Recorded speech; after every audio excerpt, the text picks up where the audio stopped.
여러분 안녕하십니까? 우리 생활에 꼭 필요한 정책을 픽해서 쉽고 친절하게 풀어드리는 KTV 라이브 정책 픽입니다. 먼저 오늘 들어온 소식부터 전해드리겠습니다. 첫 번째 소식입니다. 이재명 대통령이 국립소방병원 공식 개원식에 참석해 소방 공무원들과 직원들을 격려했습니다.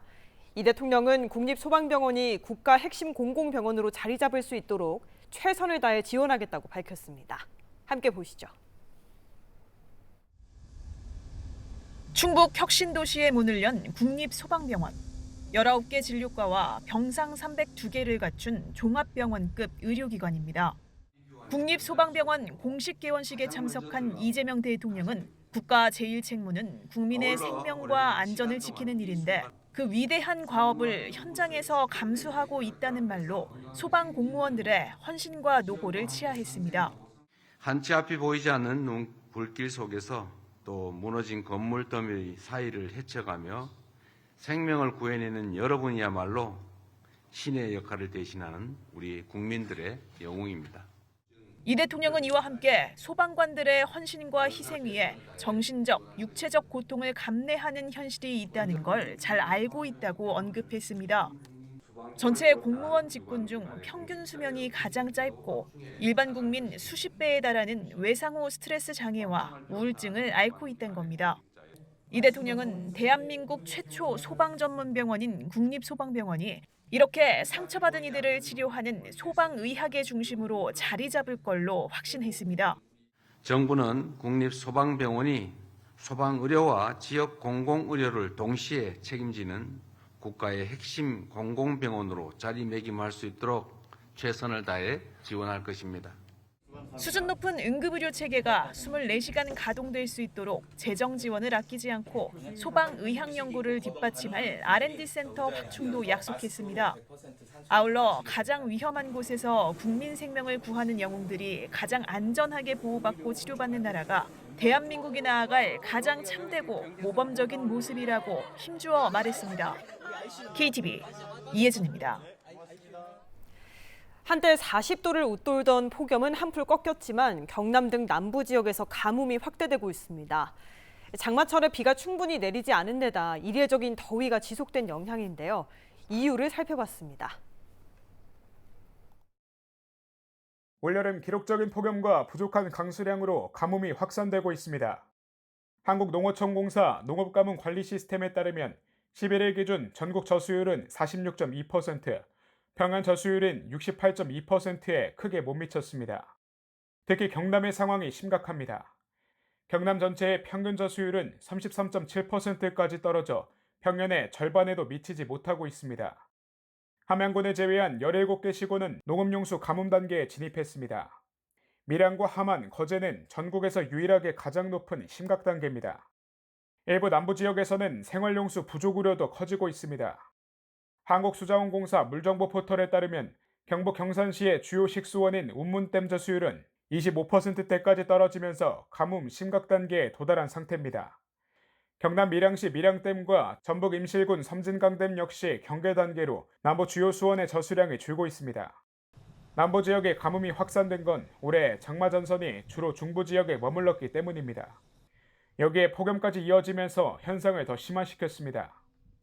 여름 장마 기간에 내리는 총 강수량 자체도 과거에 비해서 많이 줄어들었고 넓은 지역에 골고루 비가 내리는 것이 아니고 흡수한 지역에만 물난리를 일으킬 정도로 비가 쏟아붓는 이런 특성을 가지고 있습니다. 거기에다가 북태평양 고기압과 티베트 고기압이 자리를 잡는 열도면상 때문에 지표의 증발량이 많아지는 겁니다. 한편 기상청은 강원 동해안을 제외한 전국에 당분간 비 소식이 없을 것으로 전망했습니다. KTV 조태영입니다. 올 하반기 영세, 중소신용카드 가맹점에 우대 수수료율이 적용됩니다. 상반기 신규 개업한 가맹점 16만 곳에도 소급 적용해 수수료 차액을 환급합니다. 영상으로 확인하시죠. 오는 14일부터 영세 중소 가맹점의 카드 결제 수수료를 낮춰주는 우대 수수료율이 적용됩니다. 연간 매출액이 30억 원 이하인 신용카드 가맹점이 대상으로 309만 4천 곳 전체 가맹점의 95.7% 규모입니다.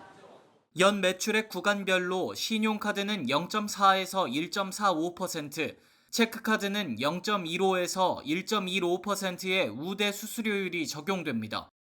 결제 대행업체를 통해 카드 결제를 받는 하위 가맹점 199만 9천 곳과 교통정산 사업자를 통해 카드 결제를 수납하는 개인, 법인 택시 사업자 16만 6천 곳도 똑같이 적용됩니다.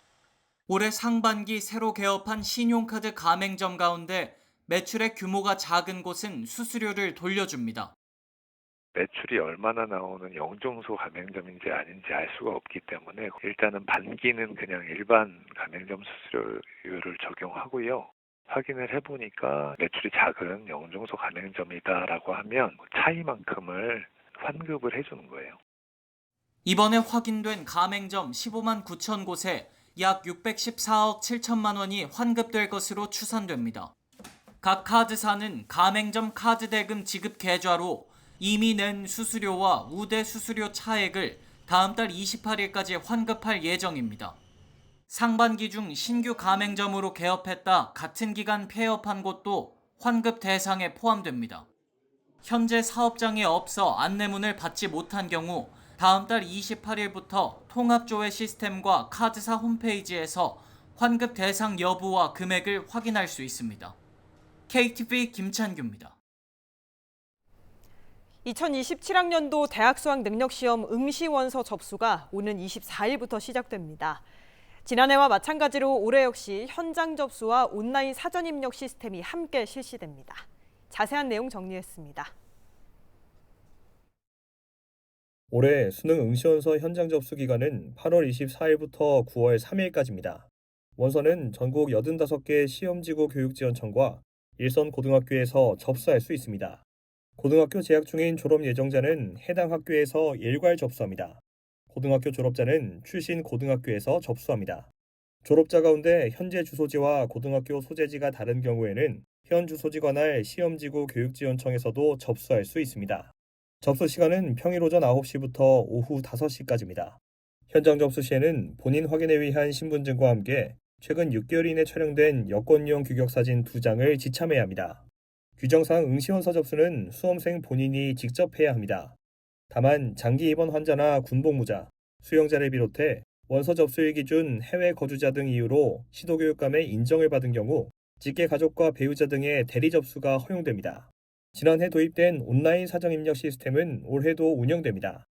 올해 2027학년도 수능 응시 원서 접수 시에도 수험생 편의 정진을 위해 응시 원서 온라인 사전 입력 시스템을 적용하고 응시 수수료도 해당 시스템을 통해 신용카드 또는 가상계좌 방식으로 납부가 가능합니다. 온라인 사전 입력 기간은 오는 20일 오전 9시부터 다음 달 4일 오후 6시까지입니다. 온라인 사전 입력을 마친 후에도 현장 접수처는 반드시 방문해야 합니다. 교육부는 천재지변이나 질병, 수시 모집 최종 합격 등 사유로 수능에 응시하지 못한 수험생에게 수수료 일부를 환불한다고 밝혔습니다.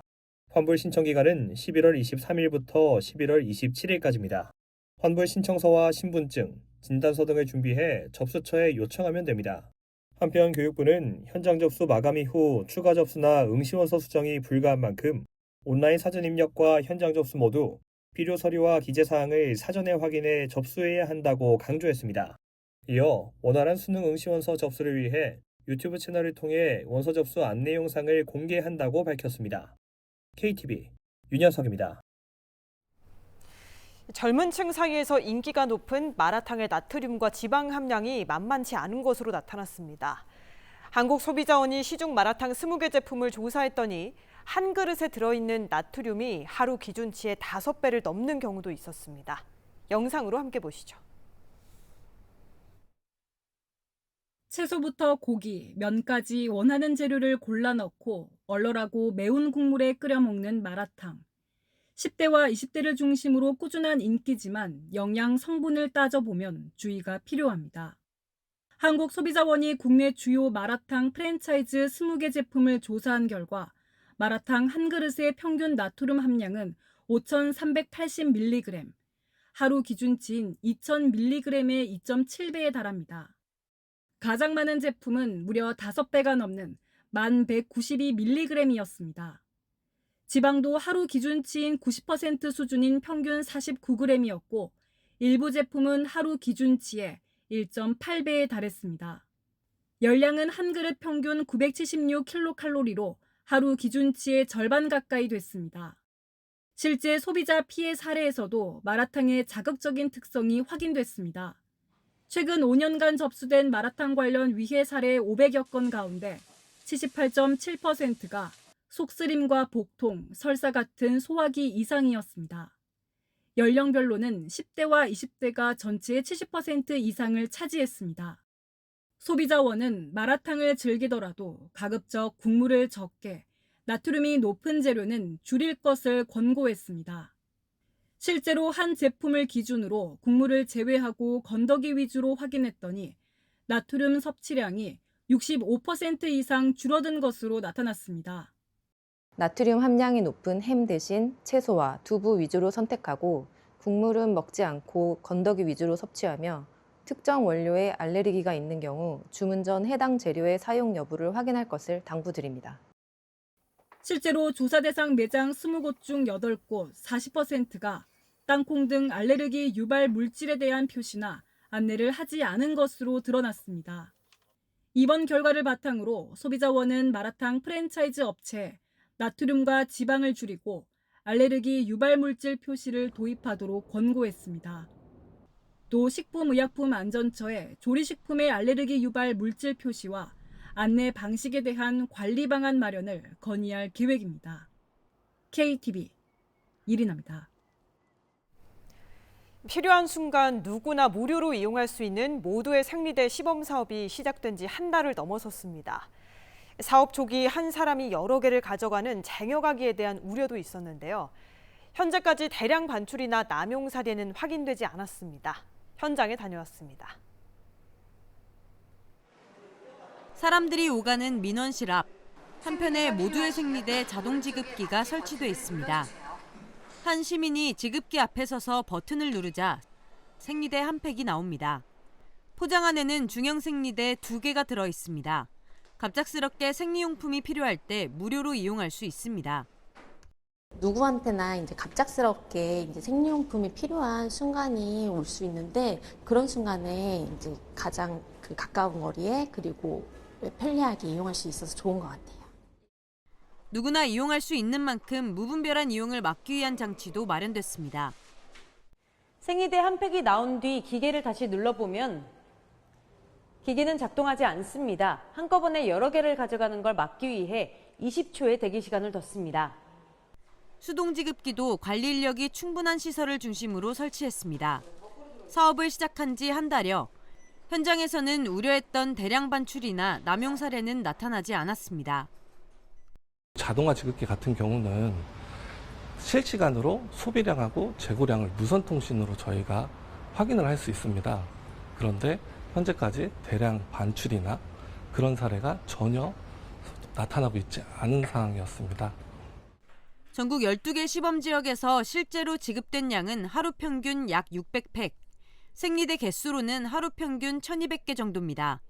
성평등 가족부는 당초 예상보다 이용량이 적은 것으로 보고 있습니다.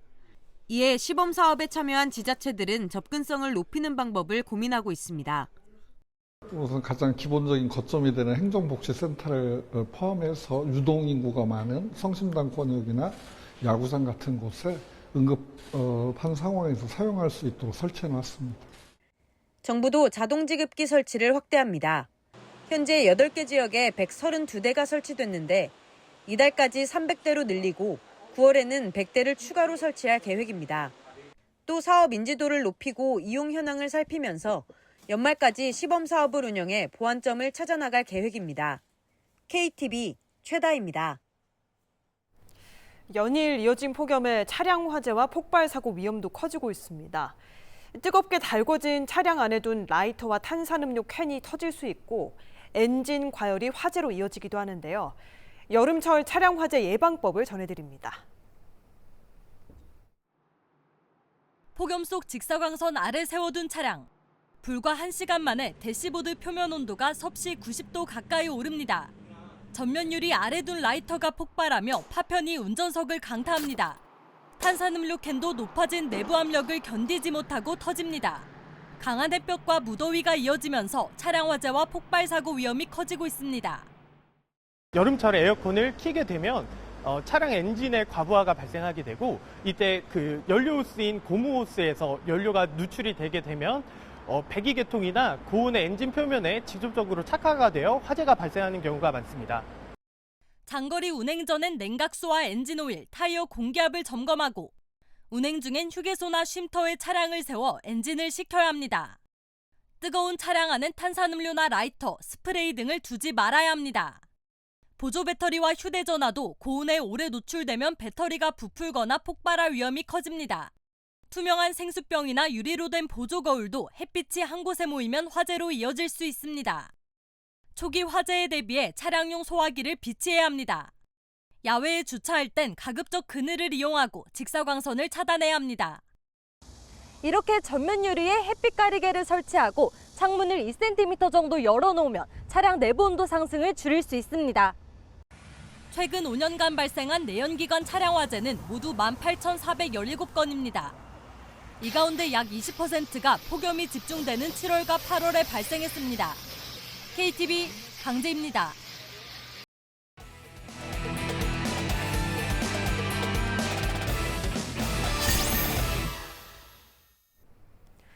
이재명 대통령이 정책이 국민이 처한 상황을 따라가야지 거꾸로 꿰맞추는 우를 범해서는 안 된다고 강조했습니다. 이 대통령은 또 경찰 수사에 대한 국민 우려 해소 대책을 마련할 것을 지시했습니다. 국무회의 소식 전해드립니다. 이재명 대통령이 직접 주재한 이번 주 국무회의는 행정수도 세종시에서 열렸습니다. 세종에서 국무회의가 열린 건 이재명 정부 출범 이후 4번째입니다. 우리 정부 임기 내에 세종 집무실 시대를 열고 마지막 국무회의도 세종 집무실에서 개최한다는 자세로 총력을 다해야 되겠습니다. 이 대통령은 모두 발언에서 추후에 폭염과 폭우 한파가 일상화되는 기후재난 시대를 맞아 사회 전반 시스템 개선 노력이 필요하다고 밝혔습니다. 특히 기후재난 관점에서 최저 주거기준 개정을 적극 검토할 것을 주문했습니다. 2011년에 마련된 최고 주거기준은 1인 가구 14제곱미터, 부부와 자녀 1명 36제곱미터 등으로 현실과 동떨어진다는 지적이 제기돼 왔습니다. 정책이 국민이 처한 상황을 따라가야지 거꾸로 국민의 삶을 기성제도에 억지로 꿰맞추는 그런 우를 범해서는 안 되겠습니다. 한편 이 대통령은 범죄 피해 관련 상황을 점검하면서 수사 문제를 언급했습니다. 경찰의 책임이 커지지 않았느냐며 국민 우려 해소 대책을 지시한 겁니다. 일반적 범죄 피해에 대한 대응을 어떻게 할지, 국민들의 우려를 어떻게 할지는 저번에 제가 한 말씀드렸던 것 같긴 한데 그것도 한번 좀 정리를 좀 해가지고 한번 대책 보고를 한번 해주시기 바랍니다. 또 자살 예방 대책을 보고받던 중 빚 문제를 거론하며 갚을 수 없는 부채는 청산하고 새 출발할 수 있게 해야 한다고 강조했습니다. 아울러 고용노동부의 일명 노란봉투법상 쟁의 대상 기준을 명확히 할 것도 지시했습니다. 행정 해석과 법률이 정한 기준을 제시하는 것은 다르다며 기준 마련을 주문했습니다. 이와 함께 주 52시간 예외 적용 문제에 부처 간 이견을 거론하면서 강요들이 논쟁하고 다퉈야 국민이 다투지 않는다며 각 부처가 정책을 두고 활발히 토론할 것을 당부했습니다. KTV 문기혁입니다. 앞으로 휴원이나 입원 등 급하게 자녀 돌봄이 필요할 때 단기 육아휴직을 사용할 수 있게 됩니다. 원룸과 오피스텔 등의 공동관리비 항목도 계약 전 투명하게 공개되는데요. 국무회의 안건 정리했습니다. 오는 20일 시행 예정인 단기 육아휴직의 세부 내용이 국무회의에서 의결됐습니다. 부모는 자녀의 휴원이나 방학, 입원, 격리 등 긴급한 돌봄 사유가 발생했을 때 휴직을 사용할 수 있습니다.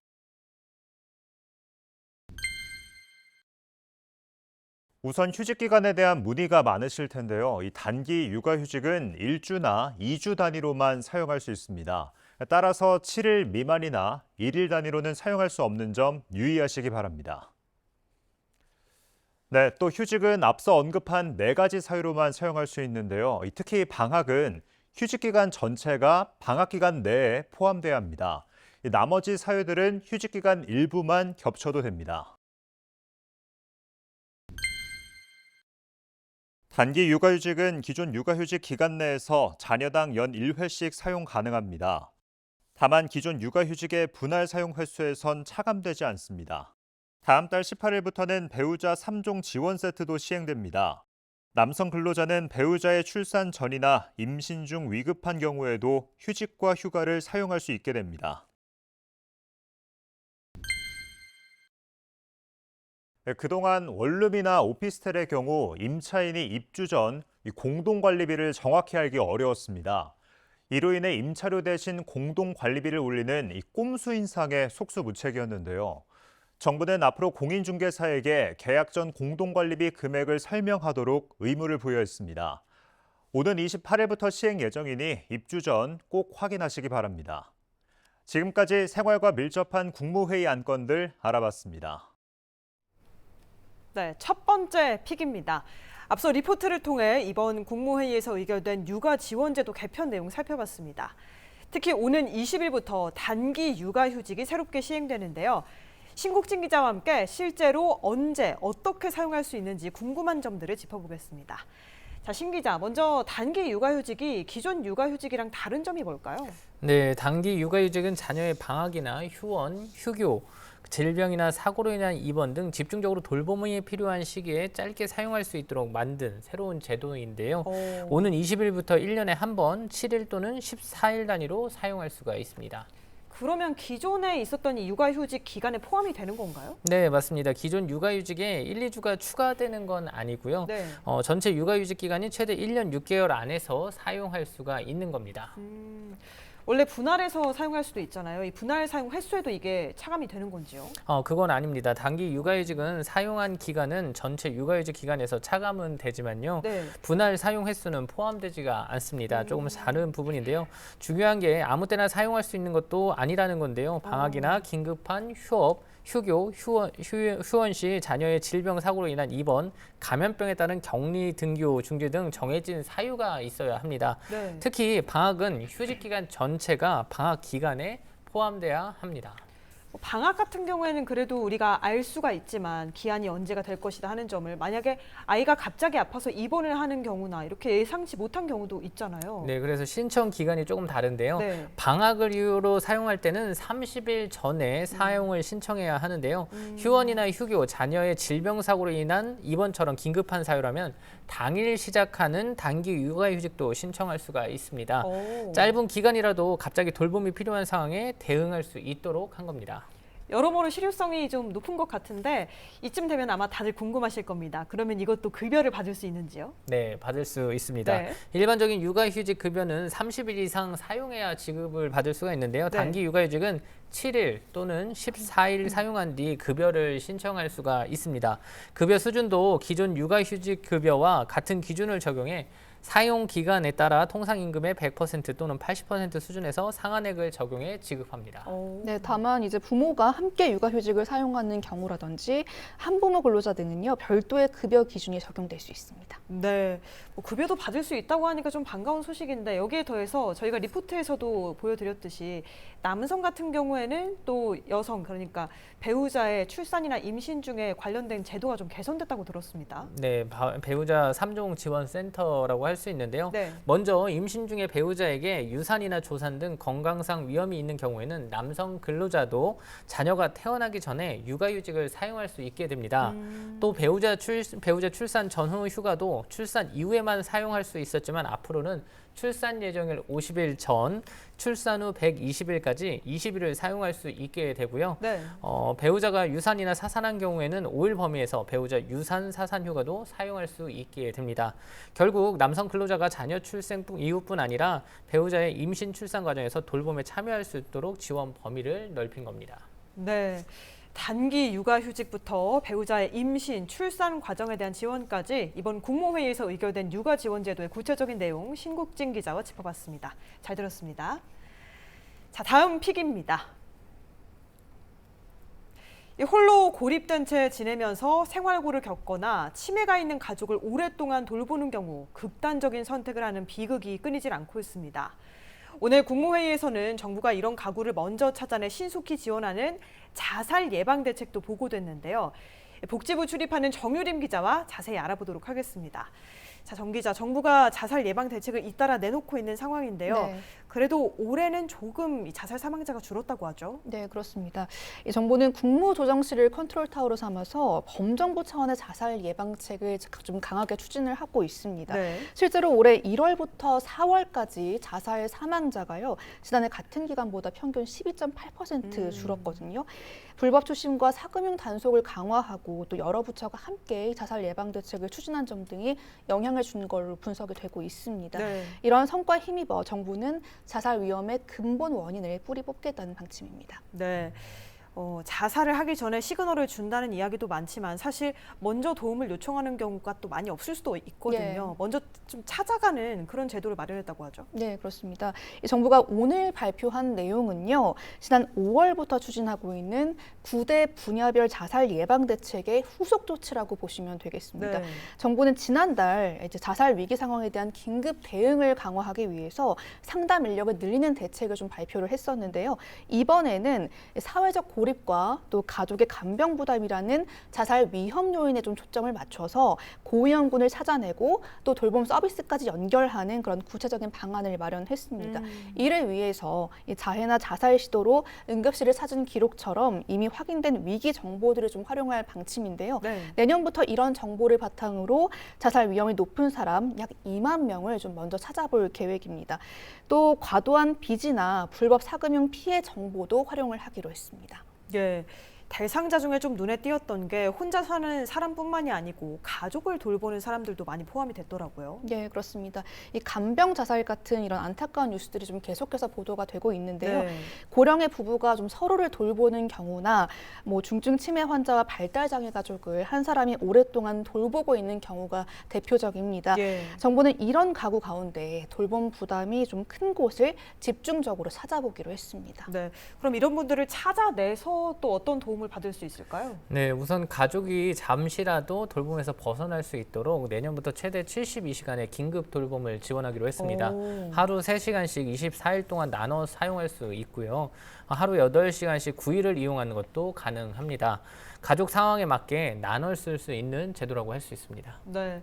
근데 위기 가구들이 사실은 뭐 당장의 생활비가 부족하고 필요한 경우도 있잖아요. 예. 지원이 되나요? 네, 그렇습니다.